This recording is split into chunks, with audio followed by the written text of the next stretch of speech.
drip, I got the sauce. Bring the proof when it's time to tell the truth. I'll be at the corner booth, find me in the corner booth, yeah. Still standing and defiant, slay the competition cause I'm walking like a giant. Bring the proof when it's time to tell the truth. I'll be at the corner booth, find me in the corner booth, Ladies and gentlemen, happy season 16. It's football time. Let's go. Oh my God, I'm so happy to be back. We took a week off. I was on vacation. The boys deserved a week off because we kind of skipped that this off season.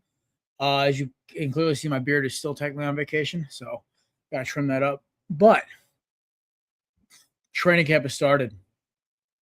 College football's 3 weeks away.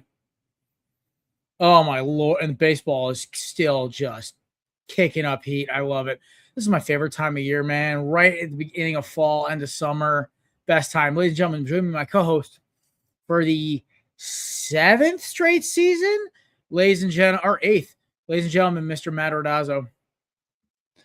What is going on, everybody? Yeah, baseball is exciting and stressful all at the same time when your pitching is elite and you're just the bats just can't put up any runs without Aaron Judge. But no, that's okay because college football is in 3 weeks, like you said. NFL preseason is around the corner. We are back in the arguably greatest sports time of the year. Baseball playoffs is on the horizon. NFL, college football, basketball is back in a couple months. We are entering elite territory in terms of sports seasons. Yep.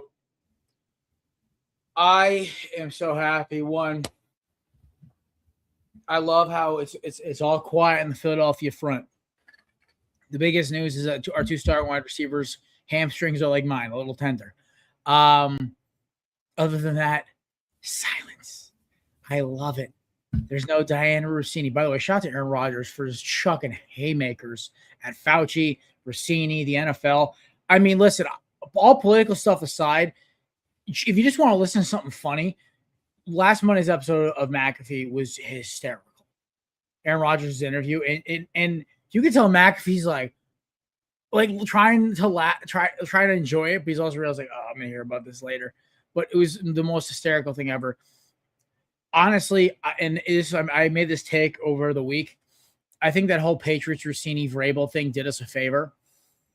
It got him out of our locker room, and now that it's all coming out that he was the one leaking stuff to her and to Vrabel, and I'm like, dude, you are a loser.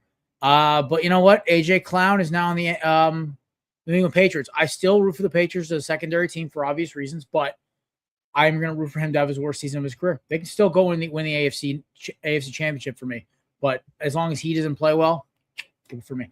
Stats wise, want him to stay healthy, obviously. Those upcoming joint practices between the two of you are going to be very interesting. Oh my God, Quinyon Mitchell's going to fight him. Somebody's going to hit him. See, if Gonzo is shutting him down, imagine what Q is going to do to him. Because no offense to Christian Gonzalez, he's a top 5 cornerback in the league, but Q is like a step above. And Gonzo may have better ball skills, but Q is just better at everything else. So I'm kind of wondering. I'm kind of wanting to see those one-on-ones because I feel like he's just going to lock him up.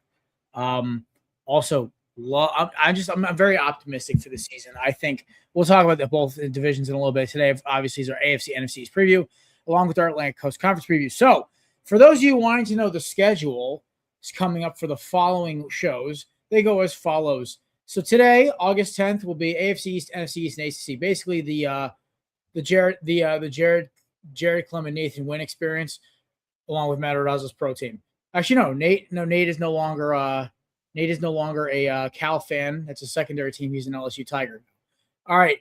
Next week will be AFC West, NFC West, Raiders, Chiefs, Seahawks, Rams, and the Big 12, aka the Big 10 passing, aka the Big Passing League. Then you have the NFC North and the AFC North, and the Big 10 on August 24th. Why are you doing it before the SEC? The Big Ten's won the last 3 national titles. Because the Big 10 plays first. The SEC doesn't start till week 1. The ACC, Big 10, and Big 12, I think all have a team playing week 0. So I wanted to make sure they all were represented before week 0 happens on the 27th, I believe. And then last but not least, on August 31st, we have the AFC South, NFC South, and the Big Ten. So those are your upcoming laps for our football preview August extravaganza. We're going absolutely foot to the floor for 4 weeks straight of previewing games. I have notes. We have things. Guests will start once the season starts. We will probably we can't do a show Labor Day, unfortunately. I will be at one of my dear friends' weddings, so me and the lady will be there. I might do a show Tuesday if the boys can swing it. We'll find out, because that'll be week 1. So yeah, we'll probably do a show that Tuesday, just for the record, but I'm not promising anything just yet. So, all right, before we get going, the man who made this absolutely batshit incredible background is our producer. I think he's just a full-on Phillies fan at this point. Nate, if you quit on the A's, ladies and gentlemen, 3rd and 10 podcast, Nate Wynn. Hello. A little bit. But then it's okay because they can redeem themselves if Jacob Lopez gets lower than 2.5 earned runs allowed tonight. Okay. By the way, I've taken your advice. I'm never betting on the Diamondbacks ever again. Do you know also, by the way, since July 9th, they have the best record in baseball, and it's not even close? Yes. That's why I'm never doing that ever again. Yeah, I am the happiest man alive right now. We left for Old Lyme for Kate's birthday. We come back, and the Diamondbacks basically have been unbeatable since. They haven't lost a series. They took 2 out of 3 from the Doyas last night. Makes me so happy because the Dodgers now have lost, I think, 9 of their last 10. It's a long, yeah, it's been a long slump for them, Boston. This is masterful. And since since trading for the sellout to it's not actually, honestly, it's not even his fault. The Tigers did it. So ever since trading for Scooble, I think they're 1-8. Yes, somewhere along those lines.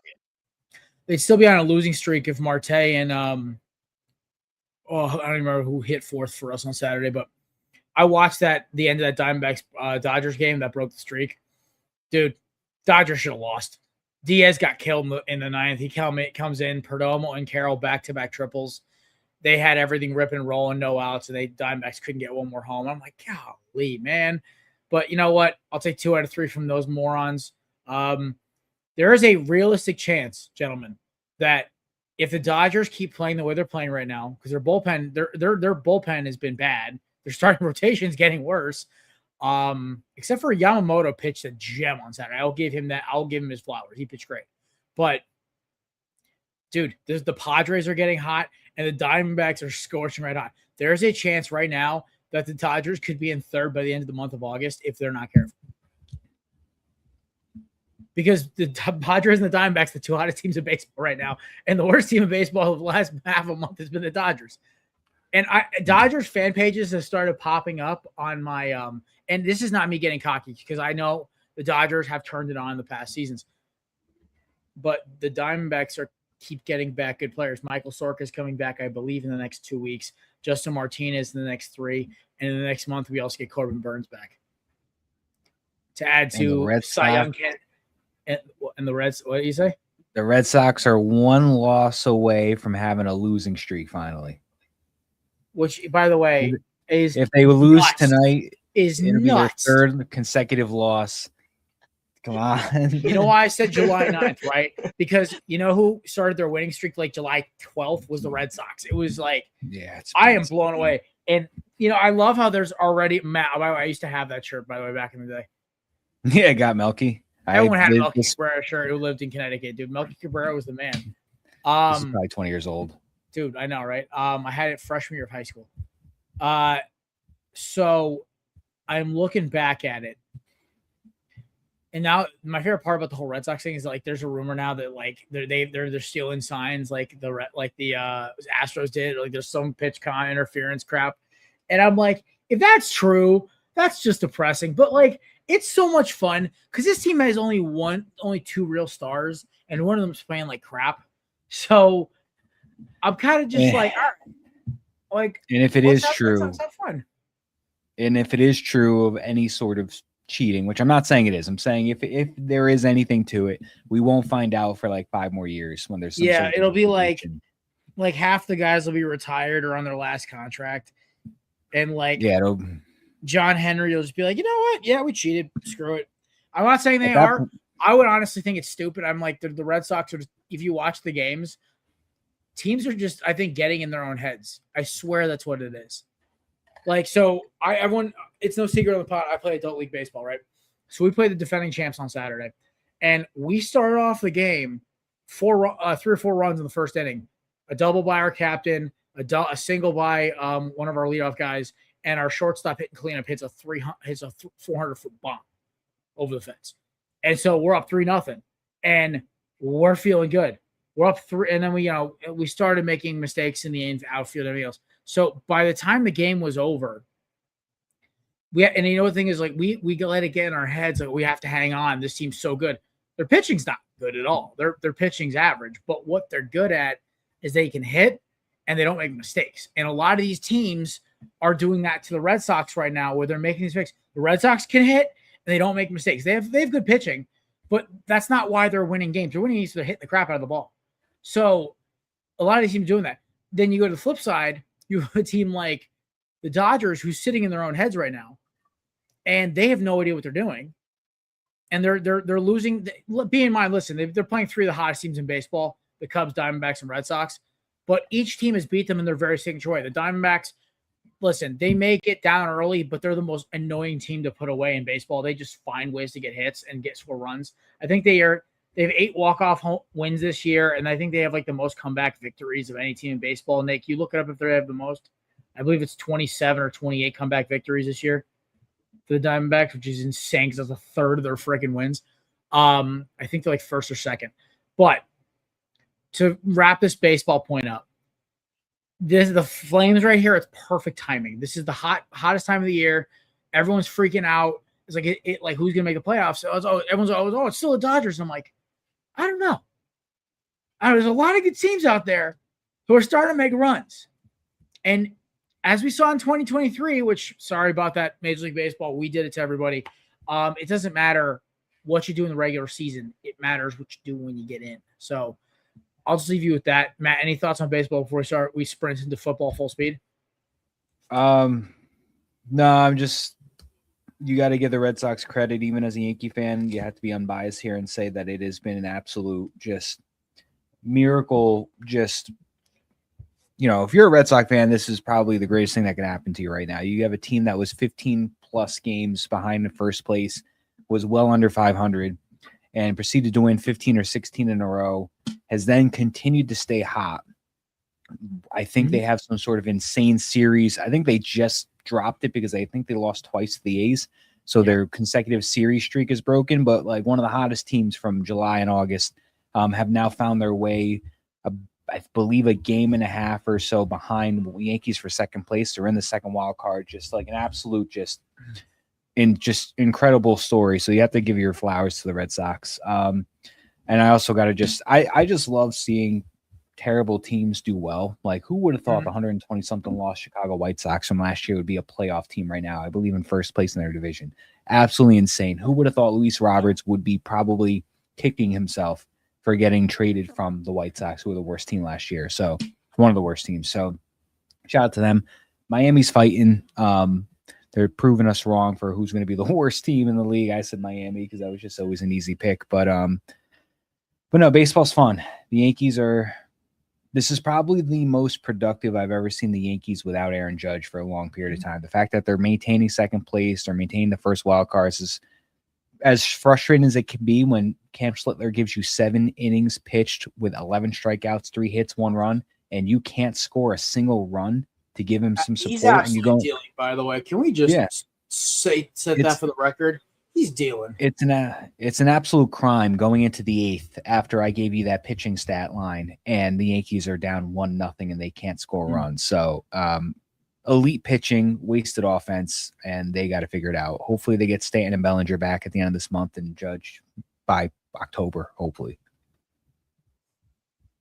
My biggest issue with your Yankees is that like growing up and living in the Northeast as a team that's not of the Northeast, it's an interesting thing to watch when you're looking at these guys and saying, hey, listen, like, what's going on with the Yankees? Do this, do that. They're hanging in there. Like, straight off. And I this is me just asking you genuinely because unfortunately, I can only follow so much baseball and the Yankees have been pretty quiet. Is Judge gone for the season or is he back at the end of the year? What's the deal? There's no timetable for his return. If you ask anybody in the organization, they're going to tell you that they're optimistic and they're operating with the optimism that he will come back at some point this year. Mm-hmm. They did recently do a scan of his ribs, and they said that they saw enough healing to where they see progress in his healing, and he was able to start running. But, he can't, he's not taking the field. He's not swinging the bat. He's not getting rehab stars, batting practice. So he is now able to, I believe, start running. So hopefully in a month, there's more healing and he can start batting practice and swinging the bat. And hopefully by October, before the playoffs start, you can activate him onto the roster.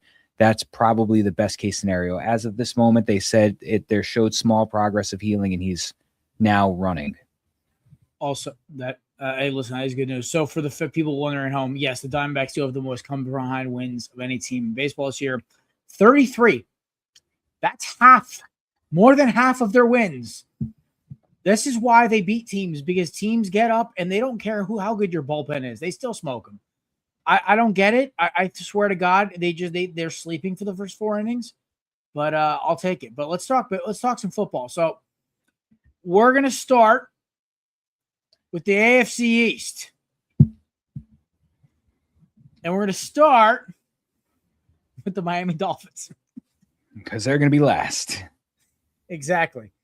I'm pulling up my notes right now on the Dolphins because it's just sad. All right, here we go. I put my notes into Claude AI and had it organize everything. And it changed some of my wording. So what they took the Dolphins was total house cleaning. Love that. So no more Tua, no more Darren Waller, no more Waddle, no more Tyreek Hill. Still have Devon Achane.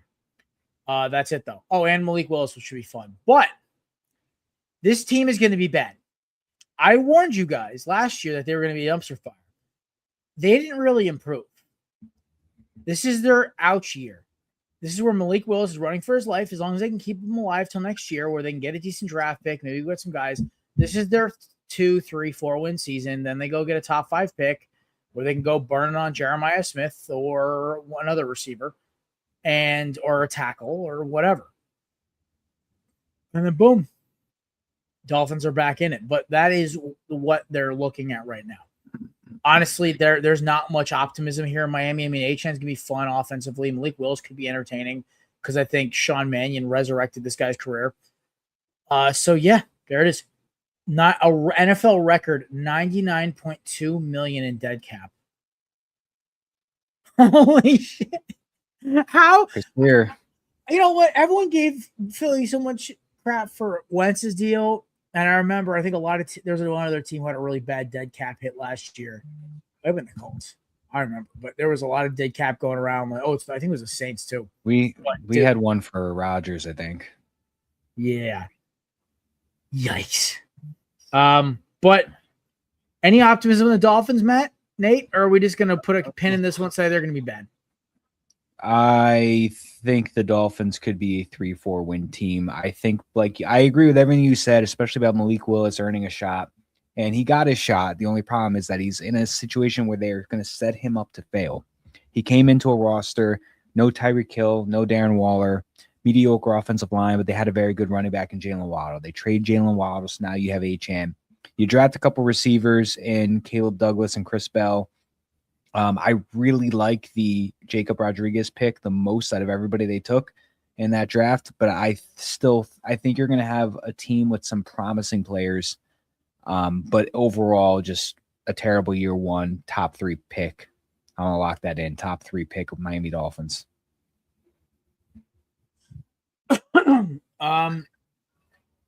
Yeah, it's just all bad. Nate, anything you want to add on the Dolphins? Man, it's gonna be tough. I mean, look, Malik Willis is obviously exciting. I'm excited to see him perform with the limited amount of characters that the average NFL fan knows on that roster. I mean, we all know about Devon Achane, but the receiving core kind of questionable. Tight end still also questionable as well. I think Dolchich is still there, if I'm not mistaken. But Ooh. yeah. Oh, Big Paul. Big Paul. Oh boy. Thank you. But I mean, the O line isn't as bad as many think it is. But I mean, other than that, it's not much to speak about that offense. Defensively, I think they're average. They'll be average at best, and it's going to be a tough first year for Malik Willis in Miami. And who knows? It may not. It may be his first and only year. Even though the contract says otherwise. Because if Matt's going to say they're going to have a top 3 pick this year, it's most likely going to be on a quarterback, and it's a loaded quarterback class. That's on its way next year, including Jared's boy. We'll be talking about later on the show.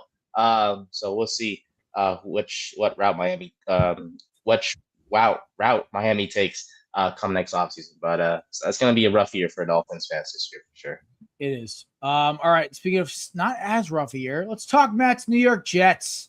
Yeah. Matt's like, I need more alcohol. Man, I should have had just a plain Coke which had something in it.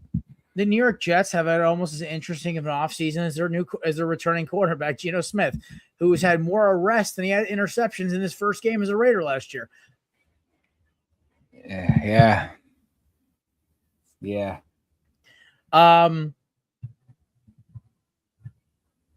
All right. They overhauled their defense, though, which had an NFL whopping 0 interceptions last year. They added Minkah Fitzpatrick, Demario Davis, Joseph Asai, Trevondre Sweat, David Onyemata, and Nashawn Wright. Not a bad offensive load. They had a great draft. Matthew, I know you want to talk about those draft picks, but I'm optimistic. I think the Jets are going to be kind of scrappy. If Geno isn't in jail for if he stops getting arrested, they might be a 7-8 win team. I like Geno on the field. I think he's talented enough. He knows the area, he knows the system, and I think Aaron Glenn's going to not put him in a position to fail like he was over in New York the first time. So, yeah, give me the Jets for 7-8 wins. They're going to be annoying and fun. All right. So the positives, they do have an exciting roster, and they do have a lot of talent, especially on offense, which is crazy to say. You've got Garrett Wilson, A.D. Mitchell, rookie drafted Omar Cooper Jr. from Nebraska in the first round. You have Mason Taylor and Kenyon Sadiq. Kenyon Sadiq is dealing with an injury that's related to a tear from his hernia, so we hope that he's ready week 1. But you also add David Bailey, who has been looking amazing in camp, and D'Angelo Pons. I'm very excited about. Kate Klubnik, mark my words, is going to start some games this season. I'll get to that. Yes, even though he has been looking very good in camp, which everybody looks good in camp, so that doesn't mean anything. Wrong. The Jets, like you said, are coming off of one of the worst, I should say, not one of the worst defensive season I've ever seen this team have outside of Adam Gase's 2020 debacle. They did not get a single interception, like you said, but you had Minkah Fitzpatrick, who will definitely get 1 or 2 or 3 this year. A lot of veterans on defense were added as well. This has a talent roster-wise with the capability, especially with the curveball right here, Frank Reich as your OC, who is a very solid veteran OC. This is probably the best OC we've had since Chan Gailey. This roster has a potential to go 7 to 9 wins, depending on what Geno Smith you get. Geno Smith overall is a competent enough quarterback that can move the ball around the field and can make things happen. You saw him go to the playoffs with the Seahawks. You saw him be a competent, above average, solid starting quarterback in the NFL for those handful of years. Depends on what version of him you get. Realistically, I'm going to tell you, I think the Jets are going to go 5 wins. I think they're going to go 5-12. That schedule's tough. There's not a lot of breaks in it. But at the same time, who thought the Jets were going to be 1 win away from going to the playoffs with Chan Gailey as your OC and Ryan Fitzpatrick as your quarterback in 2015? So the optimism is there, but the reality of the situation is I think the Jets go 4th place in their division at 5-12. I appreciate your realism. I'm trying to stay optimistic only because it's just, it can't be worse than last year. Nate, that's fair. Yeah, I got you. I mean, listen, we're gonna have to hear my Eagles spiel in about a half hour, so it's whatever. But, Nate, anything to add on the Jets, or should we move on to Buffalo? Not much. Coming from a Giants fan, I mean, the Jets always be a little brother, but I don't know. I never really disliked the Jets. I'm just like they're just there. If they're good, great, because that means my friend Matt's happy. If they're bad, then I feel bad for Matt because again, that's our guy, Jared. So I don't know. I don't have any thoughts. I mean, they have Gino at quarterback. I'm hoping Klubnik is something maybe, and yeah, let's move on because I got nothing for the Jets. Honestly, I wish them nothing but the best of luck. All right, now we get into the teams that actually might do something this year. The Buffalo Bills and the New England Patriots. We'll start with the Buffalo Bills. Hooray. New offensive coordinator. They finally got rid of Sean McDermott. Thank God. Joe Brady, promoted from OC. Interesting promotion, but still. Defense is now run by former New York Jet Jim Leonard. The big acquisitions they got were DJ Moore and Bradley Chubb. This is it. Like, dude, you got an elite number. Like, you at least got a number one receiver. I don't know if I call him elite anymore, but DJ Moore is a number one receiver. I think he was underused in Chicago. I think he's going to be much better used in Buffalo. I think Buffalo, besides the fact their new stadium faux pas already with the freaking bad seating setups with the scoreboard blocking some seats already, which is hilarious. And their ugly uniforms they've released so far.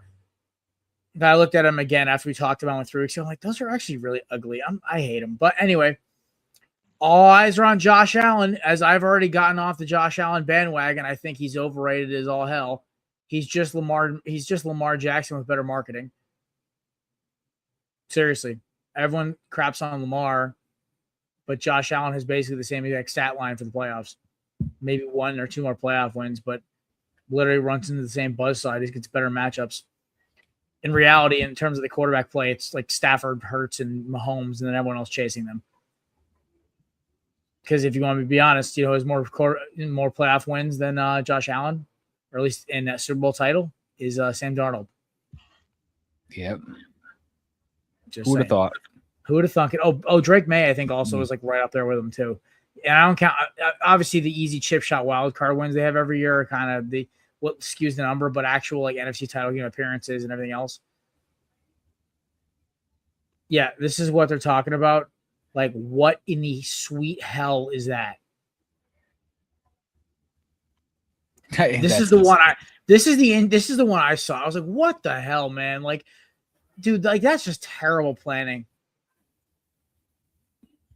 $1 billion stadium, and that's insane. Airball. Nate, anything to contribute on the Bills? Shoot, I don't know. I think my only question for the both of you is, will they actually can they make the Super Bowl, or is it gonna be one of those like, oh, they make the playoffs and then Josh Allen chokes again in the divisional round and sayonara, and he has to go back to how he fights. I mean, my Super Bowl my AFC champion isn't in this division, so I'll tell you guys obviously about it in a couple weeks. But I'll announce my AFC and NFC champions in my playoff matchups when we do the preview show the day after Labor Day. I think it's September 8th. But yeah, I don't think either of these teams are going to make it past the championship game. I think they're both going to get either of them are going to get snuffed by the team I think is going to win the whole damn AFC, possibly the Super Bowl. But yeah, no. But listen, both teams got number one receivers. We're moving on to the new. Oh wait, Matt, did you talk about the Bills already or no? No, not yet. They made the acquisitions like you mentioned. They had TJ Parker, and to be honest with you, that was really the one draft pick that I thought was great. Other than that, I thought they had a draft, but and that gave it an minus. Yeah, I listen. Their defense hasn't been as strong as it was a handful of years ago. They're trying to build up on that with TJ Parker and Bradley Chubb. I love the offense, honestly. I mean, DJ Moore, Khalil Shakir. I almost said Deion Dawkins, but I meant Dawson Knox, Dalton Kincaid, James Cook, Josh Allen. I think that's going to be a really solid offensive offensive weapons right there for Joe Brady. I think with a quarterback, with a coaching change, maybe that can get them over the hump in the playoffs. But for me, it's until I see it happen, I'm going to just assume every year the Bills are going to choke. Because I don't know how many times Josh Allen's been one of the top quarterbacks in the league for that season, and they have not gone anywhere. I think they'll do enough to compete and possibly win the AFC East. But I'm not going to paint them as a Super Bowl favorite because I have not seen them get past the championship game. The moment of loss to me when I gave up on Josh Allen was their loss to the Eagles, where they had the 2-point conversion. I'm sitting there. I'm watching the game. I'm like, we're done. This is it. The season's over. We're screwed. We're going to lose 3 straight or whatever it was now. And then rolls out to his left, wide open receiver, air ball, just overthrew him. And I'm like, oh, okay, so Josh Allen might be cheeks. Like, I was like, oh, okay. I'm just starting to realize more and more as I watch more tape. There's a lot of hype. He's a superstar. Do not get me wrong. He's still a top 10 quarterback in this league. But the fact that we had him at number 2 behind Mahomes for a while is just kind of sad now. Because if we're honest, it's still Mahomes at 1. And then you kind of have like this mixed group of like Burrow, Stafford, Lamar, Jalen Hurts. I mean, some people won't even want to throw Drake May in there. I'm like, let me see him do his second season. Joe Burrow. I think I already said Burrow. Oh, yeah, Lamar, Josh Allen. There's this weird mix behind Mahomes. It's odd. This last year really jumbled up everything. All right. Let's go to Matt's favorite team in all of sports, the New England Patriots. So, the New England Patriots had a very fun offseason, kids. They got a number 1 receiver for Drake May. Congratulations to A.J. Brown for playing for his childhood team. And they also picked up Romeo Doubs. Josh McDoofus back for another season as Patriots head coach. And that is exactly why I have them losing in the first round of the playoffs. You didn't fix your biggest problem. I said this to a lot of people. I have a lot of Patriots fans in my life. I said the biggest problem to the Patriots, it's not Drake May. It's not the lack of receivers. They wouldn't fix that. It's not their offensive line. It's not their defense. It is their offensive coordinator. As somebody, as an Eagles fan who's had to deal with Brian Johnson and freaking Kevin Patullo,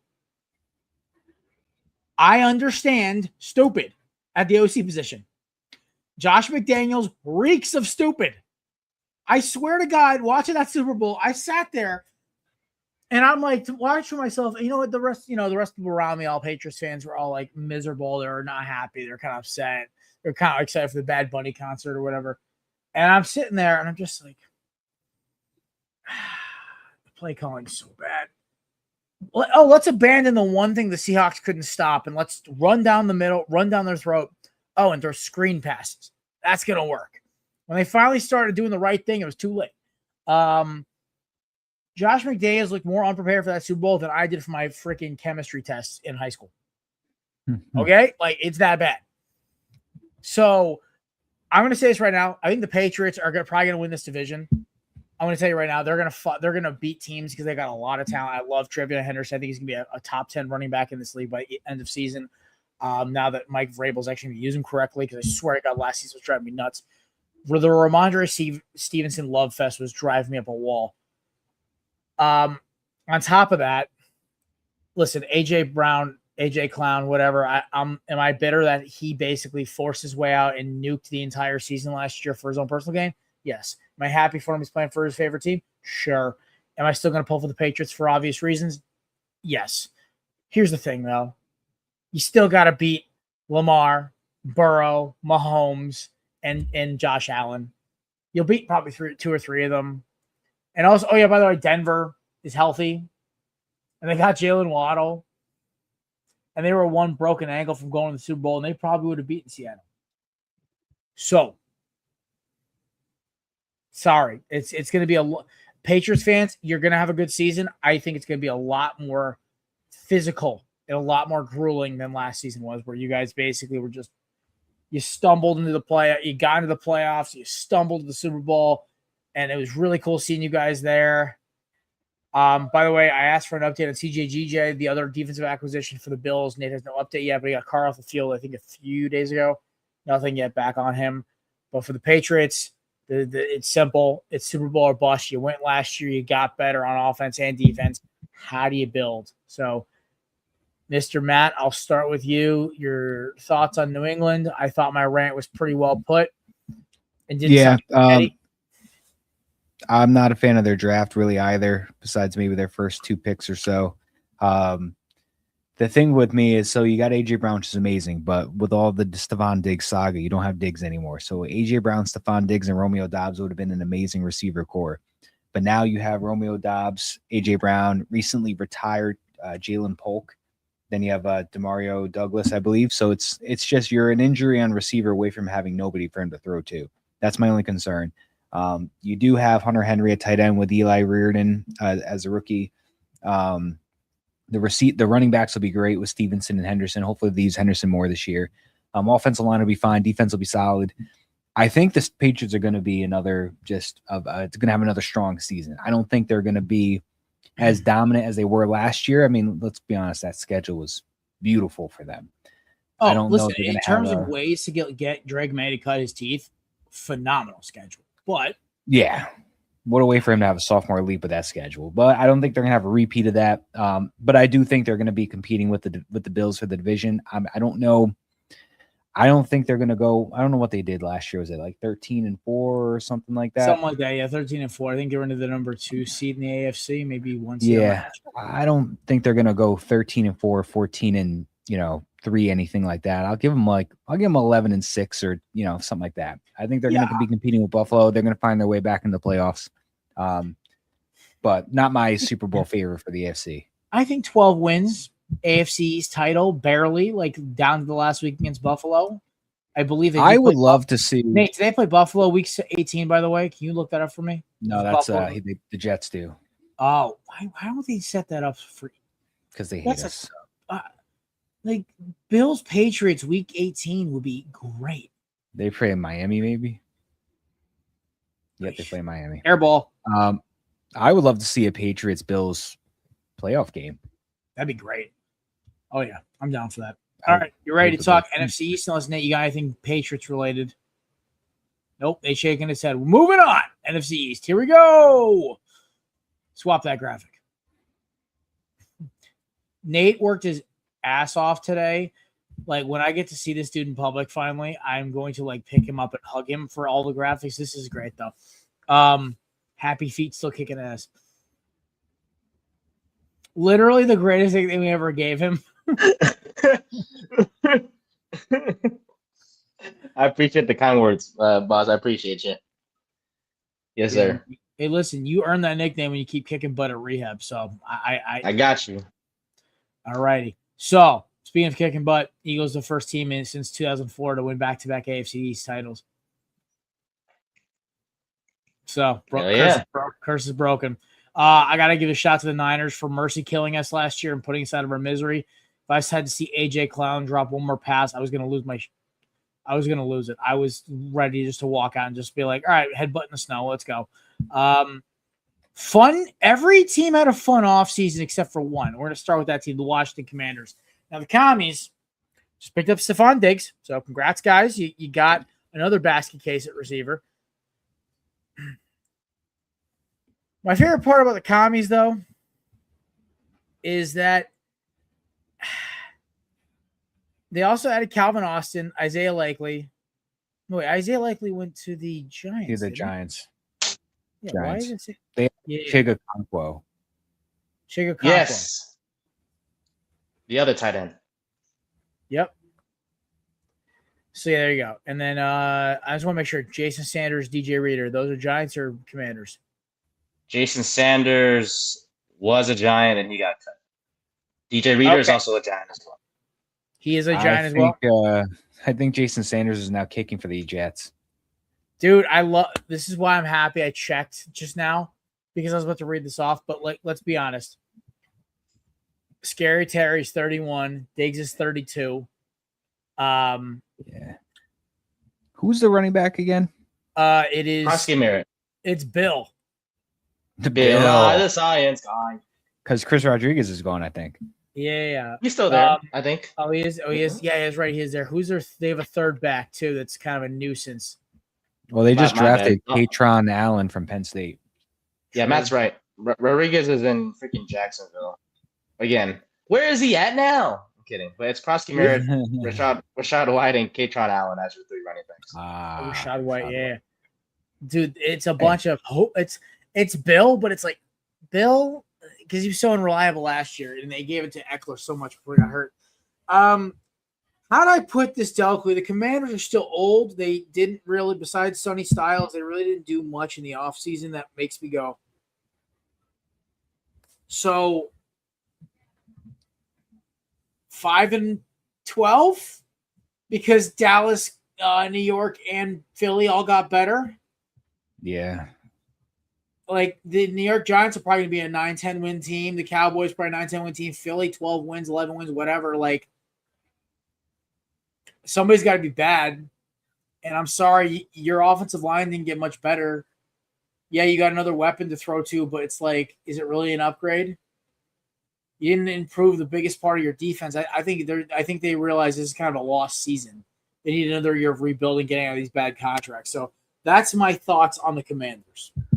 Anything to add, Matthew? And I hate the hate that I didn't proofread the command. I skimmed the Commanders. I like the Sonny Styles pick. I like the Antonio Williams pick. Like you said, you've got Terry McLaurin, Stephon Diggs, Antonio Williams. I think that could be a pretty good receiver core for them. The running back is going to be a big question mark, whether it's going to be Katron Allen or Bill Merritt. Chico Okonkwo will be a nice addition. That'll probably be their best tight end they've had since Jordan Reed, if everything pans out. Actually, excuse me, Zach Ertz. I shouldn't throw the shade at Zach Ertz. But I don't know if is he still with the Commanders or did he leave? Zach Ertz. No, Zach Ertz. He went, no, he's somewhere else now. He retire? Yeah, Zach Ertz retired. Well, it makes sense. So Chico Okonkwo should be a good addition for him. The thing with me is that Jaden Daniels is good.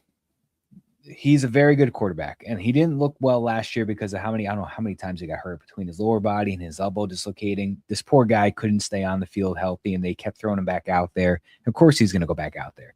The only thing is that I didn't see anything to impress me with the offensive line. I think the defense is still going to be weak. So they could be an offense where they put up a good amount of points, but the defense doesn't keep them in the games. I'm going to stick with the trend that you were saying. I'll give them 6-11, and it's not going to be the quarterback play. They're not going to have their miracle run they had in 2024 where you're just like, how? No. Teams know what to expect with Daniels now. Philly in that title game kind of showed how to beat him. And then he also just couldn't stay healthy last year. I think he's still going to have a solid time.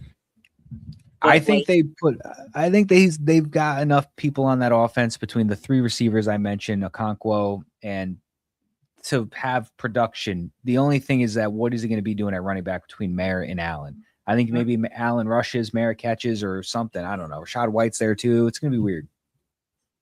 I think in reality, Jaden Daniels is the first quarterback from his class to not re-sign and is actually just going to try to go in free agency, kind of like how Kirk Cousins wanted out of Washington. I think it's a very similar deal. I think Daniels is going to get sick of Washington's BS. I don't care about Josh Harris. It's still the Commanders. It's still just a badly run organization still until they prove me otherwise. But yeah. Where? It's I know it's early, but if you had to just think of the top of your head, where? Ooh. Oh, okay. I'll throw some names at you. Let's go out west, Seattle, because I don't think the Darnold experiment will go on forever. We could also do up north, Detroit. How much longer is Jared Goff going to want to play? I just got an awful hamstring cramp. Steelers. Always throw the Jets in there. Always throw the New York Jets in there for fun. Dallas Cowboys. Another one. I don't know if Joe Milton is going to be the answer after Dak retires. Let's be honest. Dak's 33 or 32 right now. I think he's a year older than me, 32. How much longer is he going to want to play? And then I'll throw in Indy. I'll throw in a wild card. I'm going to say Baltimore because there's a lot of rumors about Lamar wanting to go back down south and play for Miami in his hometown. So I'll throw in Baltimore as like a little swap for him. They get the similar quarterback that you could argue has a little more athleticism or a better arm. I think Lamar's got more gas, but more accuracy goes to Daniels. But yeah, no, there you go. All right. Y'all ready to talk some Giants, or Nate, you have any other comments on the Commanders? Nope, we got nothing. All righty. Time for your squad, Nate. The New Yay! York Football Giants. Yeah, Little brother. They had a fun offseason. Oh man, I was Thanks, so Pat. sad when they picked up Jim Harbaugh. I was like, man, all right. John Harbaugh. I know I called myself. John Harbaugh's new head it's coach. After Brian Daboll goes down South Tennessee as an offensive coordinator. They drafted Arvell Reese. Great pickup. Thank you. Dexter Lawrence was traded to the Bengals for second-round pick. Still, I think they underpaid a little bit. They got a little underpaid back first. Sorry. They got the 10th overall. Yep, sorry. 10th First overall. and a second. I misread that. My apologies. Technically, they got Francis Malgoa for Dexter Lawrence. They got my boy Kiko. Or no, Kiko's his brother, Sonny Maui. They had weird nicknames, but Frankie Maui-Noah. Watched this kid basically grow up in the Miami program. I said he's a stud tackle. Hopefully works better than the last time. Is. Hopefully it works better than the last time they drafted a Miami offensive lineman. Shout out DJ Flowers. Cam Scatterboo looks to be healthy, doing backflips at Fanatics Fest like the meathead he is. Jackson Dart looking to build off last season. Malik Neighbors is healthy. I believe you guys also got my boy Darnell Mooney. Yeah. A lot of optimism in New York. Now, Nate, who the hell's playing cornerback? It's going to be Paulson Adebo and Colton Hood. Actually not, because there's a rotation apparently. If I had to guess, it's going to be Adebo and Deontay Banks. And then after week 1, when we get shredded by the Dallas offense with 300-plus passing yards and 150 of those were passes directed towards Deontay Banks, we're all screwed again. Also, Adebo's not having a good camp either, so that's why we're having a rotation. But that's okay, because our pass rush will get to the quarterback instead, right? Yep. Right? Yeah.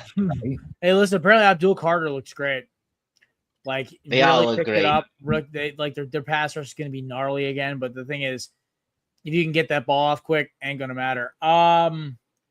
True. Yeah, I have optimism for the Giants. I think if they can keep their offensive guys healthy, they're going to be a 9-10 win team. I think they're going to be fun. They're going to be scrappy. They might steal one from Philly or Dallas. It's going to be really entertaining. I think it's going to be Dallas, honestly, because I think Dallas is going to, have their usual how did Dallas lose that game kind of week. I think we'll talk about the Cowboys in a minute, but I have a lot of optimism for the Giants. I think John Harbaugh is the perfect guy to bring in there. I think he's a real in Cam Scatterboo a little bit, but as long as they can keep him healthy, that offense is going to be hilariously fun. And I really wish they still had Jameis Winston on that roster. Well, I think they still do, right? He had a 2-year deal. 2-year deal. 2-year deal. Okay, so yeah, sorry. I misread, so this is why I need to do these a day in advance instead of doing this while I'm working out, is because I wrote Jameis Winston ? And then never went back and checked when his deal was up. So yeah, I love Jameis Winston as a locker room guy for the Giants. I will just say that right now. I'm mentioning a back quarterback. All right. Because eventually he'll still be in New York because the Jets will need a bridge quarterback next year. So Jameis Winston for the Jets. Sign me up. He's going to throw for 45 touchdowns and 35 interceptions. Yeah. I want that. You know what? I'll sign up for that because that team might make the playoffs. Okay, because that defense for the Jets is going to be good in a year or two. Yeah. Right. Aaron Glenn running the show. Yeah. All right. Let's talk about the so-called America's team, the Dallas Cowboys, with my first-round pick for my fantasy league this year, CeeDee Lamb. How could you? You betrayed your own team. My cousin drafted Saquon the pick ahead of me, and I got ticked. Oh, yeah, I would be too. I got Genty the pick after, so I wasn't complaining. But behind that O-line, all right. Listen, I'm going to try to make a swap. Hopefully, he doesn't watch this show. All right. You got this, boss. I believe. Appreciate you. I'm going to try to call and be like, hey, listen, I'll give you my first 2 picks for your 2 first picks. Genty's ranked higher than Saquon, and Jefferson's ranked high, and Lamb is ranked higher than Jefferson. Janty's younger too. You can say that. You know, Yep. just watch. I'm going to do this, and freaking Saquon's going to get freaking hurt. Or don't say that. It's going to okay. be terrible. All right. Dallas Cowboys. Caleb Downs. What a pickup. I was really upset when the Cowboys got him. Hell of a player. To go. I believe they have Rashawn Gary now. Great job. It's been so, very drama-free camp. There's no, like last year with the Micah Parsons thing. Cowboys have Pickens for a full year now. Explosive offense now. I'm with it. Javonte Williams now for a full season. I think Dallas is a 10-win team, 11 max. They might edge out the Giants for like a win. They'll keep Philadelphia honest, and I think they're going to be fun. They're going to score 40 points a game. Their defense is going to make some big plays. It kind of remind me of those Colts teams that, the Colts teams in the early Manning years before they started dominating the AFC South, like 04, 03, where they were like the 1 or 2 behind McNair's Titans. That kind of, like, they're going to be lighting the teams up, but they're not going to be able to stop everybody. I think they're going to be fun. And, yeah, you have Deron Bland, but besides that, your cornerback room isn't the best. So,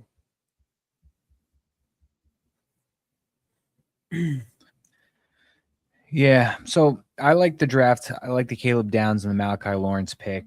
Like you said, they got George Pickens coming back. I think that offense is going to be really solid.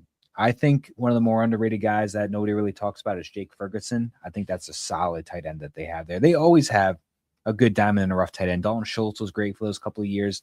Ferguson's gotten better each year so far.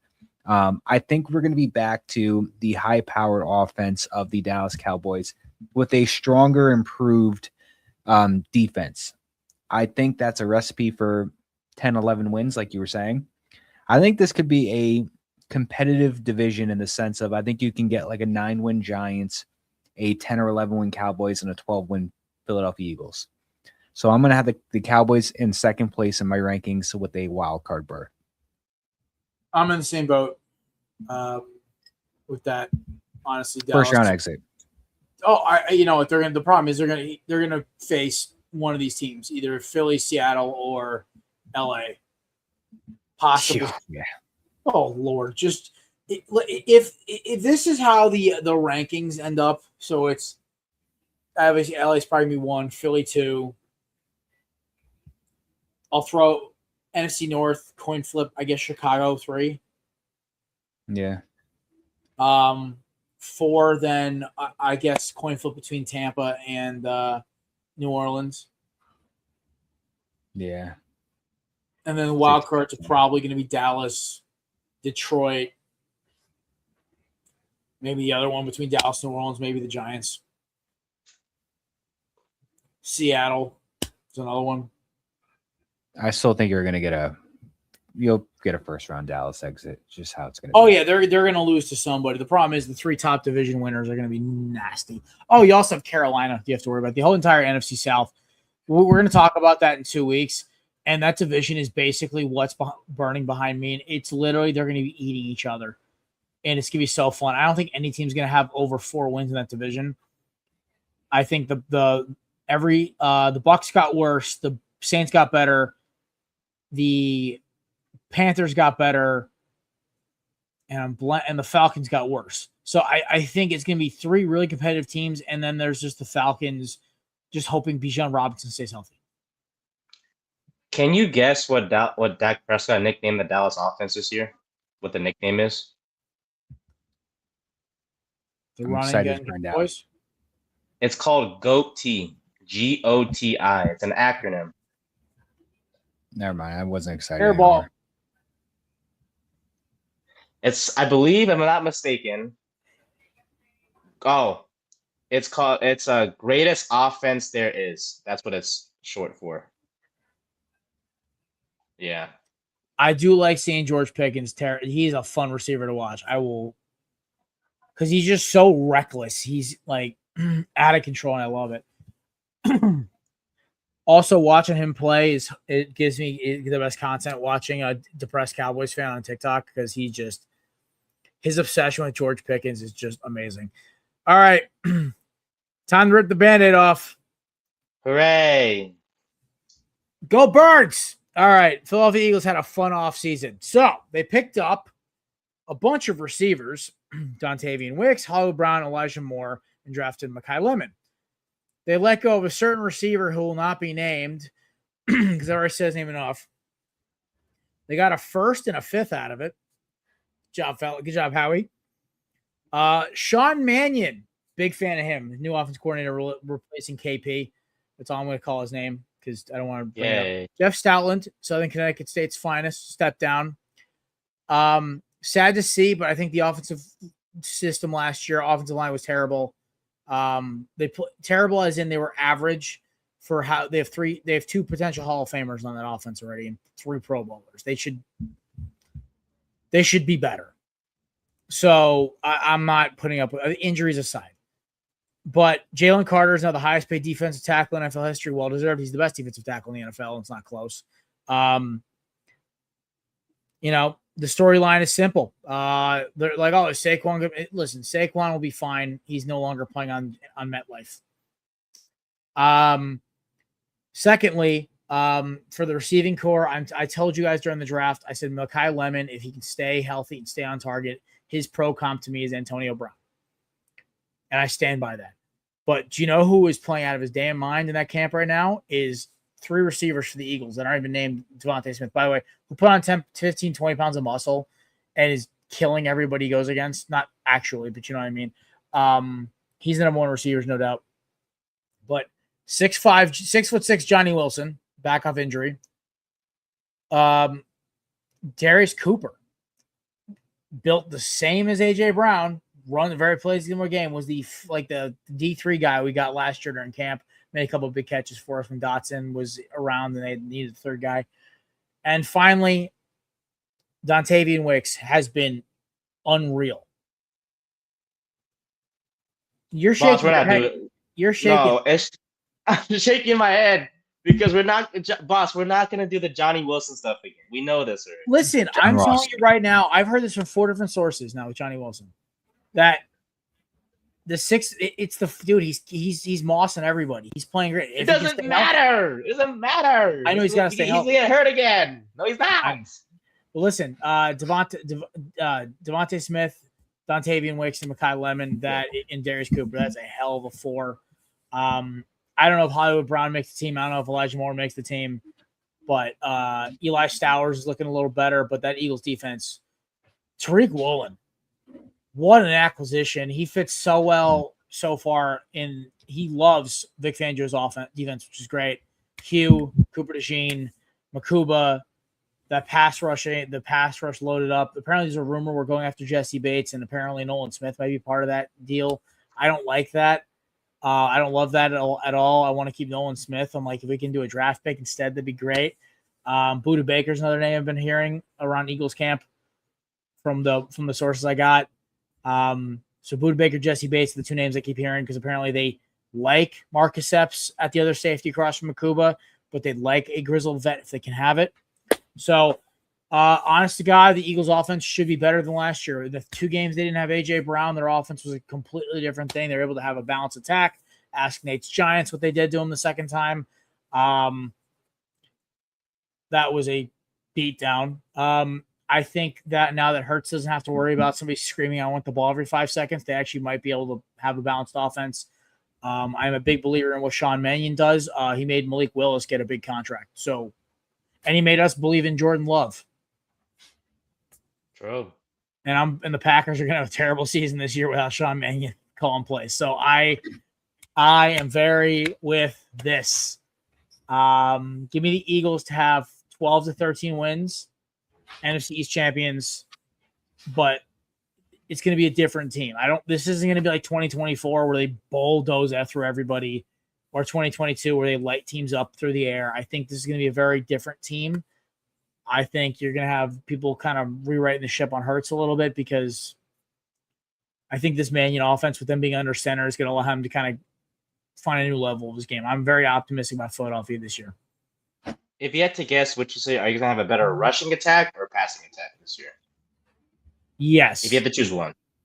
I can't. The problem is they were both terrible last year. So I think a more balanced offensive passing attack, but I think rushing, like Saquon and Tank Bigsby, are going to go ballistic. I forgot you guys have him. A downhill running attack with those two. Oh, Lord. With a healthy offensive line. Cam Jurgens, by the way, looking so far okay. Lane Johnson's back at practice. So far, so good. It looks like Landon Dickerson's healthier. Matt, any thoughts on the Philadelphia Eagles? And then we'll wrap up our football preview for our pro football preview and go to college. All I got is I think they're going to win the division again. I think they're going to go 12 wins. I think the defense will be improved. I think the offense will be solid. Despite losing, AJ Brown, I think Malachi Lemon will be a pretty good. Almost said Malachi Tony. I think Malachi Lemon will be a pretty good addition in replacement of that, with Devonta Smith getting a little larger push in that offense. But overall, I think everybody back healthy. I think this is going to be a solid season for Philly. I think they get first place in the East again. Or they just play bad enough, but also good enough to maybe get Malachi Tony when he's draft eligible one day. Don't get my hopes up. One day. Malachi Lemon, or they couple that first round pick the Patriots gave us, and they trade up to get Malachi Tony with the 5th or 6th pick in the 27 draft. And then they trade eventually for Malachi Fields from the Giants. So you have Malachi Lemon, Tony, Malachi Fields. It's Makai Lemon. It's Makai Lemon, not Malachi. Damn it, I forgot. I got confused too. All right, never mind. I am a big Makai Lemon fan, though. I think he's just kooky enough where he's going to be a hell of a player. All right, scratch that. Yeah. We'll trade you Malachi Moore, so you have Malachi Moore, Malachi Tony, and Malachi Fields. There you go. No, wait, don't touch Fields, though. That's mine. All right. Let's go to school. Atlantic Coast Conference time. I put Miami twice just for you, by the way. That was as intended. This is going to be a very lopsided division. It's Cows, right? Yes, sir. Now, okay, so let's be clear. I'm just gonna. I don't know what to expect this year with Clemson, Virginia Tech, James Franklin, big investments coming in. They're gonna be fun. Louisville, SMU, Clemson, all great teams. And Duke, I love how they put defending ACC champs, but nobody actually considers them the ACC champs because they basically got it in a technicality. So yeah, let's call it where it is. The two biggest storylines in the ACC this year are how big of a dumpster fire is North Carolina going to be, and how much traveling will Stanford and Cal have to do, and of course the big is that team in orange and green that we all love so much. With the 4th best transfer class in the country, number 1 in the ACC, picking guys like Darian Mensah. I'm going to go through the list of guys they grabbed. Darian Mensah, Cooper Barkay, he's number 1 receiver from Duke. Damian Wilson, one of the number 1 pass rusher from Mizzou last year. Keona Davis. And on offensive side, receivers to bolster with Malachi Tony. I did that. They also got Cam Vaughn. Bartavius Jacobs from South Carolina was a burner. And they got a bunch of young good guys as well. Their offensive line is going to be interesting. They lost 9 guys to the draft this year. I think with Miami, the sky's the limit. I hate quoting Nevin Shapiro, but he has a pretty good Miami Hurricanes podcast. He said this is the best roster Miami's had probably since 2004. Obviously, all eyes are on Mensah. And if everyone stays healthy, this team's going to be really fun to watch. I think Carson Beck did Miami a huge service by playing his heart out last year. I think Carson Beck gets his flowers along with Cam Ward. But now Mensah is the guy. He's more of a pocket passer like Ward. And he's just going to, he's going to have a lot of fun slinging the ball around with a very good receiving core. Miami's biggest enemy is Miami. Can they be consistent? Can they put their foot on the gas? And can they stomp teams out, for lack of a better word, and just get after it? I think that Malachi Tony's the best receiver in football. I think Jeremiah Smith regressed. Everyone was, he's so great. And it's like, oh, yeah, okay, well, you know. And Malachi Tony just did everything he did as a freshman, but he did it at a smaller height and less of a sample size. Miami's one pass away from winning a national title last year. Their defense, they lost Bain and Mesidor, but they got just as good guys with Wilson and Lightfoot. It's going to be a very fun season for Miami. I think they win the ACC outright. There's no technicalities this time. They got to handle business, though. All eyes are on the U. Right now, I think I've seen power rankings having them as low as 7. So it's all about the U. Grip it and rip it, baby. Matt? Yeah, I think I don't think there's really I'm not really sure there's going to be a lot of competition from Miami in the ACC right now, but I think Miami by far has the best roster. I mean, reigning ACC champs. I believe they had 3 losses last year by 6 or less. No more Carson Beck, but you get Darian Mensah. Carson Beck, by the way, looked pretty good for the Cardinals. Oh, my Lord. I can't wait to talk about him when we talk AFC West. I mean, the dude, like, I told you guys, Beck is going to be a solid pro quarterback because he does the 3 things you need a quarterback to do. Hand the ball off, run play action, make accurate reads. That's what he's good at. He's not going to light you up. He's not going to beat you with his arm strength, but he knows how to run a system. And, dude, he's a gamer. He took Miami to the national title, had him 1 throw away from number 6. So now you got Darian Mensah, now quarterback, who had a 34-6 touchdown interception ratio last year. Very solid transfer for them coming in. You're going to get Malachi Tony's back, as well as Mark Fletcher and Charmar Brown. The only question mark on that roster maybe is just replacing Akeem Mesidor and Ruben Bain. I believe they had some transfers to fill that Damon up with Wilson, 2, I think. And they also got the youngster Lightfoot. By the way, Lightfoot is a freak. Yep. If you want to go watch some tape, just go watch when he comes in late in games. It's unbelievable. But, yeah, Damon Wilson was like the big one they got to replace him. But solid recruits. You got the same coordinators under crystal ball, and I think you're going to get another first-place team for Miami right now.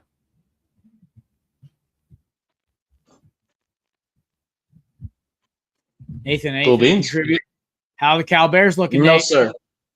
Hell yeah, we got our beautiful they have a beautiful freshman quarterback or sophomore quarterback over there, and Jaron Kiwe Sekbatele. I think I said it right. He's a lefty, which is great. Yeah, see, I think that's right. They have receivers now, which they didn't have years ago. I remember once upon a time. Now they do. What's the running backs? I forgot. I'll be rooting for them always. But my alliance lies in the SEC with Matt's team, which we'll talk about towards the end of a few weeks from now, right? 3 weeks from now. Okay, I'll be very excited to talk about the Tigers. Roar! Go Tigers! All righty. And Ed Ogeron is back too, isn't he? Right, Matt? Oh yes, he is. Go Tigers! Yes, he is. Yeah, he is. I love Eddie O, man. He is a G. All right. Belichick. Do you think Belichick gets fired this year from North Carolina? It's bad. I mean, they're so in the hole in his contract. It goes back to they got rid of Tom Brady. They brought in Cam Newton. It was horrendous. Then he had a good year with Mac Jones. Then he proceeds to just absolutely just throw his production into the ground. Yeah. Like, and now he was terrible his last couple of seasons with New England. Then he goes to UNC, horrible last year. And I don't think you're going to get some sort of insane resurgence this year with UNC. So I think they're going to be atrocious. Best way. Why is this reminding me of Texas Tech basketball with Bob Knight? I mean, they tried, I think the best way to describe it is they try to, emulate what Colorado had with Dion the first year. Only they got basically the opposite. But Dion has charisma and is That's what they're trying to do. Bill's a grumpy curmudgeon who I think is big. Yeah, and his biggest thing is like the fact that it's like, oh my God, his girlfriend's nuts. And is like apparently blowing up like deals with like HBO and everything else for Hard Knocks and all this other crap. So it's like, dude, that's bad. If I'm a college program, if I'm a UNC booster, I'm just saying I want all this going to basketball. I don't even in the baseball team. I don't want anything going to the football team anymore because it's just like until they get rid of Belichick, their host. This is bad. It's just so bad. Yeah. No bueno. All right. Shall we talk about Notre Dame? I got some Notre Dame stuff. Nothing I was going to crazy. let you. They have CJ. All I know is they lost Jeremiah Love. But they got CJ Carr coming back, who played very well last year. They're very mad about how they got burned, about how Miami got in over them, but Miami went to the national title. So we play them in November. That game is going to drive me rabid. Do a wellness check on me before and after the game. Regardless of win or lose, like that, I want to get after them. That and the Clemson game in the Florida State game also. So we play basically the three teams I hate the most in college football this season. It makes me just so happy. I play college football, by the way. Ass. It's bad. Yeah, that's why I didn't buy it. I'm like, I love that Malachi Tony's on the cover, but I'm just like, yeah, he's in the intro video. He's like, "Go you," and it's at EA Sports in the game. He says it himself. It's pretty cool. But other than that, it's ass. yeah, dude, leave it to EA to make a perfect almost perfect college football game in college football 25, which I still play, by the way. 26 was and then just drop a dookie for college football 27. Yeah. I'm playing Madden though. It's pretty cool. But I heard Madden's good. Heard Madden so far is good. Yep, I like it. I probably won't buy it. There's like 4 other games I want to buy that are not sports games, and generally I only play sports games if my friends have a league or MLB The Show because it's calming to me. So not to me, it's not. Football games and football games and basketball games get me too amped up. Whereas like baseball games, I literally can sit and like return emails and play MLB The Show. As like I can do Road the Show for like 3 hours. I despise Diamond Dynasty. I'll just play the Chinese version from Katsuma's Media. 9 innings baseball on my phone. I love that game. It is amazing. It is officially MLB licensed. It is awesome. You pick up cards like Diamond Dynasty, but unlike that, your cards don't go away. I've had 9 innings baseball on my phone for 5 years, and it is like my favorite game on my phone. I play it all the time. That and Backyard Baseball 01. So, all right, Matthew, give us some notes on Notre Dame. The interest I have in this team is about, besides like CJ Carr is going to be good, and they complain that Marcus Freeman's a good dude. I think they're going to be a dangerous team again this year. Like you're saying, Marcus Freeman back at coach. They're going to have that young, talented quarterback in CJ Carr. They got wide receiver Jordan Faison and running backs Jaden Greathouse and Neas Williams will make up a solid core. I think the key for them to being more successful this year than last year is they got to generate more pressure this year. And I think maybe some talent, some transfers are going to help them this year. I expect another playoff berth for Notre Dame. And I think they're going to be much better than they were last year as long as they can get some more pressure on the quarterbacks. I'm with you. I'm really just. I think Notre Dame's gonna be great. I think they're gonna be a top 10 team. There's new clause with it. If they're like, Nate, can you look up what this clause is? Like, if they're like the 12th team, they get in regardless or something like that. It's some weird, stupid clause that it makes me angry. But if Notre Dame finishes inside the top 12 of the final selection committee rankings, the independent program automatically secures a spot in the postseason field. This is so they got to finish 12 or higher. I hope. See, the thing is, as a college football fan, I hope they lose like 6 games. They won't. Let's be honest. But the fact that this is the lamest thing. This is like I lost, so now Daddy's money is going to get me back in, or in this case, their name and likeness and their media rights are going to get them back in. Even though it's like, dude. You don't deserve to get in. Honestly, there were 3 other teams I think I would have rather BYU going over Notre Dame, but I'm sorry. I have no sympathy for them, and they're crying and losing last year. It's just like showed how pathetic of a program they are and how they become. and the fact that Miami went all the way to the national title just makes it even more entertaining to me. But they just were so pathetic about how they went about it last year that I cannot wait to see all the karmic storm that comes to them, because they just – I think they ended their – I think they're not going to play Miami again after this season for a while, which is really just depressing. It's in Miami? I think it's it's in South Bend this year. Oh, yes, it is in South Bend. What was your question about are they canceling their home and home, or are they going to keep it all around with them? Let's see what we got here, boss. I think they can't, because I know they have a home and home with Auburn starting next year, I believe. Oh, like the future schedule? Yeah. I'll be right back.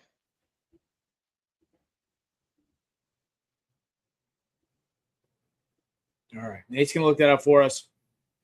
They play, so after this year, they play again in 2028 at Notre Dame. So I think the whole home and home stuff is kind of out the window, looks like. All right. So I will take that back. There was rumors I heard that they were going to pull this one again. I mean, honestly, Miami should have kicked their butt up and down the field. They just let Notre Dame back in the game, but on the opener last year. But I think that both teams are going to be good. That game is going to be must-watch TV. College game day better damn be there. I want to see McAfee at South Bend going ballistic. I want to see all that stuff. So, but that's Notre Dame for you. Any notes on Notre Dame? Nah, I'll talk about it with Brian one day if he asks on our show. The Third and 10 podcast. Check it out whenever y'all want to. But other than that, nope, I don't got much. Yeah, I feel like Notre Dame is kind of the same thing from last year, but obviously another season under CJ Carr. No Jeremiah Love, obviously, but we're gonna see what happens. So here come the Irish. I know I cannot stand the whole Notre Dame thing, but whatever. All right, ladies and gentlemen, thank you for coming to our AFC East, NFC East, and ACC football preview. Football is officially back, and so is season 16. If you like what we are doing, please subscribe. We appreciate it. Shout out to our sponsors, Righteous Felon, Candidips, and, of course, SeatGeek. Belly Up is going to be kicking butt all through the season. Go check them out. And, obviously, football season's right around the corner. Look for us on other shows, including Belly's Up for fantasy football and other things going on. Then Third and 10 podcast coming back soon, right, Nate? We are actually on tomorrow's going to be episode 7 of our new season. So check it out on our YouTube channel, the Third and 10 podcast. And yeah. I flipped when you guys were on sabbatical. It's my bad. All right. You're good. Don't worry. It's been a long week. That being said, ladies and gentlemen, have an amazing week. We'll see you next Monday. I can't wait. I love doing this stuff. And we'll talk soon. Peace.